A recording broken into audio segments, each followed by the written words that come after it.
Bonjour, je m'appelle Thierry Reinhardt, je suis originaire de Moselle et j'exerce notamment la profession de magnétiseur.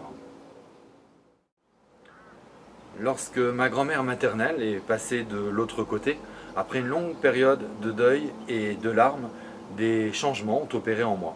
Je me suis mis à la méditation, au végétarisme, à une alimentation bio, à lutter pour la cause animale, toutes les petites choses qui n'étaient pas dans mes priorités, comme si j'étais guidé pour être quelqu'un d'autre, de plus sain peut-être, ou comme pour me charger de meilleures énergies.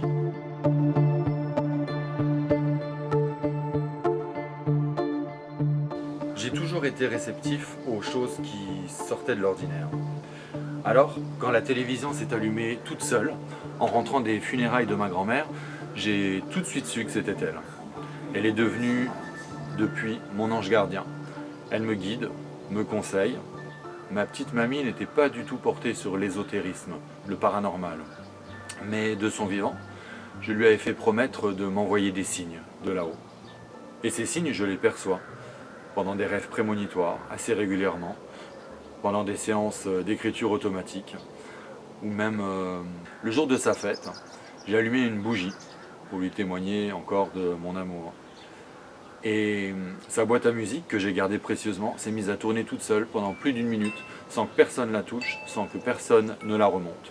C'était assez surprenant, mais curieusement, je savais que c'était elle. Différents médiums et voyants m'ont affirmé, les mois qui ont suivi son décès, que j'allais développer des dons de clairvoyance et de guérisseur de la main droite. Et que ces dons m'étaient envoyés par ma grand-mère, notamment la nuit entre 3h et 4h du matin. Alors c'est vrai que ça peut paraître surprenant, mais il faut savoir que pendant des mois après son décès, toutes les nuits, je me réveillais entre 3h et 4h du matin, dans l'impossibilité de me rendormir, comme si on était en plein jour. Vision, ressenti et intuition se sont accentués depuis son départ. À un point tel qu'aujourd'hui, je lis dans un oracle l'avenir proche, on va dire, de mes connaissances. Très rapidement, je me suis mis à scanner avec la main droite les amis, la famille, pour essayer de ressentir des douleurs localisées. Et ça marchait systématiquement. Je ressentais de la chaleur ou des zones froides. Alors non seulement j'arrivais à détecter chez les proches un organe enflammé ou un dysfonctionnement, mais parallèlement, je rétablissais l'équilibre et j'apaisais totalement la douleur de mes proches. Donc j'ai appris d'autres passes, d'autres techniques au travers de livres, de reportages et d'une formation certifiante. Mais je suis certain que l'énergie et l'intention que je déploie ont toujours été latentes. Évidemment, je suis quand même reconnaissant envers mes formateurs et surtout envers ma grand-mère qui, de là-haut, m'envoie ses capacités, qu'on aurait tous en nous, mais qu'on développerait chacun de manière différente. Alors, je suis conscient que tout cela peut paraître très curieux à la majorité d'entre vous. Mais comment passer au-dessus de ces phénomènes? Ce serait ignorer l'existence de tous ces univers invisibles qui nous entourent. Ce serait nier l'âme de nos défunts qui subsistent, nier aussi l'énergie qui est partout, comme en nous.